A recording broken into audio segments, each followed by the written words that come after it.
Welcome to our channel. Today we how to use Twitch on PS4, quick fix step by step clearly. To start, ensure your PS4 is connected to the internet. Navigate to the PlayStation Store on your PS4 home screen. Search for the Twitch app using the search function. Select the Twitch app from the search results. Choose the option to download and install the app. Once the installation is complete, open the Twitch app from your library. Sign in with your Twitch account credentials. If you don't have an account, select the option to create a new one. Follow the prompts to enter your username, password, and email address. Once you're signed in, explore the home screen. You can browse live streams or channels by categories. If you want to go live, select the Go Live option in the app. Connect your PlayStation camera and headset if you plan to use them. Follow the on-screen instructions to set up your stream details.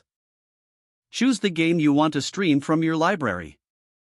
Adjust your stream settings, including title and category. When you're ready, select the option to start streaming. Monitor your stream chat and viewer count during your broadcast. When you finish streaming, navigate back to the main menu and select Stop Streaming. You can view your past broadcasts in your Twitch account settings. Rewatch or edit clips as needed. Now you're ready to enjoy streaming on Twitch using your PS4. If the page does not load, refresh the browser or try again in a private or incognito window. Make sure you are using the correct email address, then retype it carefully to avoid small typos. If your password is not accepted, use the reset option and create a new strong password you can remember. Check your spam folder for verification or security emails, then complete any requested confirmation steps. Enable two-factor authentication if available to improve account security and reduce unauthorized access risk.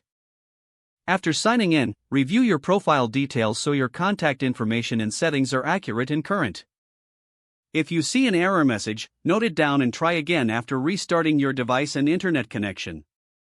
Don't forget to like this video and subscribe to our channel for more step-by-step tech guides.